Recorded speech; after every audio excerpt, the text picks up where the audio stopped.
Hi, everybody. Today we're talking about social media for early stage startups. And really, what I'm talking about today is not just specific to early stage startups. Any company can incorporate this, but I've been focusing on early stage startups for a while. So that's where I'm going to push this conversation. So the first thing is social media. I know it's like everywhere. Even if you don't admit that you're on social media, you probably are looking at a little bit of it. A lot of the information that we're getting these days is posted on social media, and it becomes a news channel for lots of not only individuals as consumers, but businesses as well. So it has become a very important component of the marketing strategy overall for any business. And so if you don't haven't been considering social media as part of your strategy, you really should. And today is the day that you should start an account and start posting your information on social media.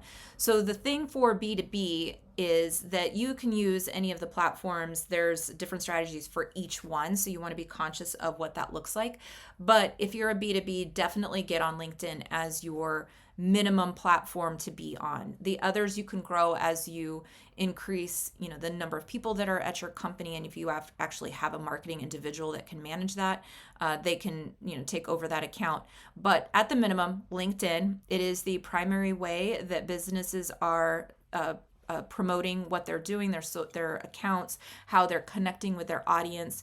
And the majority of leads and brand awareness is developed over LinkedIn. So it is a platform that allows a lot of different content to be loaded on it. You can do videos, you can promote documents, pictures, all sorts of things. So I'm going to go over a couple of the things that I think are important for you to consider if you're an early stage startup.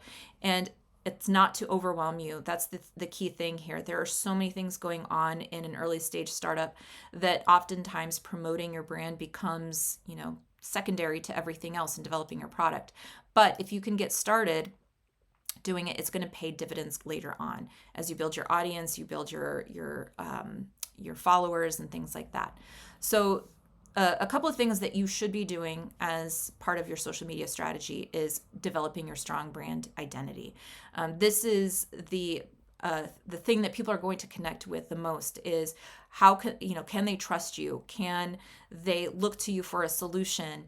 And will they follow you along on your journey? So getting those people that may be interested in you up front and giving them the information that they're looking for is going to be huge in building that brand identity. So what you should be doing on LinkedIn is a little mix of personal type things that you're doing in terms of parties or networking events, going to events, having a speaker opportunity there. Share that with your audience. You should also be talking about your product and service in not a way that's salesy. So please stay away from being salesy with your product.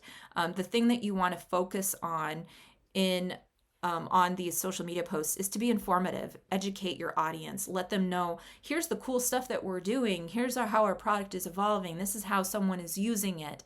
Those types of things are what's going to connect a person to a product. So make sure that you're posting a good mix of these things. The next thing is engage with your audience. So oftentimes you'll see that after you post something, you're going to get some type of engagement, whether it be reposts or people liking it. Continue that conversation, especially if someone puts a comment in the post and says, oh, great post, or even if it's a negative comment, you want to engage with those individuals. Don't be just one-sided where you're just pushing information to them. But if somebody is willing to engage back and take time out of their day to put in a comment, make sure that you're either liking it or commenting back, thanking them for posting something. That's a great way to show that there's a person behind the brand that's actually paying attention to this, and it's not just somebody hitting a button and saying, hey, share with my audience. You also want to share, creative content and curate what you're putting out on the network. Or to your audience. And so, if you have a blog that's coming out or you have, a tip or something, go ahead and share that because people love that stuff. Just think about how if you're scrolling through Instagram or if you're on TikTok or whatever other platform, the things that capture your attention are the things that you're interested in, right? So if you are putting something out there that's like, hey, we did this really cool thing with this partner, or we did this, we tested our product and it did this thing. People are going to be interested in that because that's part of your journey. So use that. The other do that I think you should absolutely be paying attention to is the analytics. So if you are the administrator on your LinkedIn account, there is a button on there for analytics. And so you'll be able to see very, very clearly what posts are working and which ones aren't. So which ones are getting the most impressions? Impressions are the number of eyeballs that are actually seeing your post, the number of likes on them, the number of did people click on a link that you provided in your post? That type of information is all curated by LinkedIn, and you can see that. And over time, you'll be able to see like what kind of information do people like. Use that to create more of that content so that you can get more and more engagement. The more and more engagement you have, the more followers you'll get, the bigger your audience will grow, the bigger the pool of people that you can sell your product to eventually. So make sure you're investing in that. When you're looking at the don'ts of social media, there are quite a few here.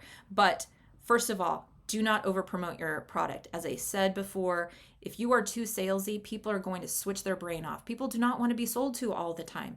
They want to be educated. They want to be made aware of what's out there. What are the options? And the more you sell, the more their brain turns off. So don't be so self-promotional. Promote other people. Promote other partners that you're working with customers. Make sure that you're building that community, and so that you're not just promoting yourself, but you're also amplifying other people's messages that you work with. Steer clear of controversial topics. This is key because you don't want to inflame people. This doesn't mean you can't have an opinion, but if you're taking a side that is going to alienate your audience because you haven't thought clearly through it, or you're commenting on some political thing that's happening or whatever, be very aware that you could be alienating your audience. So try to stay away from something controversial like that and stay professional in what you're posting. The third thing I would say that you should not do on social media is ignore the feedback that's coming in. If you do that, you're going to be creating things in a vacuum. You're not going to know what appeals to your customer base or your influencer base or anything like that. So make sure that you're staying atop of the feedback that's coming in, whether it be comments on your posts or how people are responding to your information. And that's what I had to talk about on social media. There's a lot more that you can be doing, but that's just scratching the surface. So first of all, if you haven't started a LinkedIn page for your company, do that. Populate it with, if you have products or services, there's a section there for you to post that information. Make sure you're posting on a regular basis, so at least once a week, if not more. It can be time consuming if you're trying to post every single day. So just start with once a week and then just build from that, and try to be newsworthy about it. Things that you feel like your audience may be interested in, you'll be able to tell over time what they really are based on the analytics. But those are my tips for you. If you have any questions, email me at rosa@rosalear.com. I'm happy to answer them, and I hope you have a great day.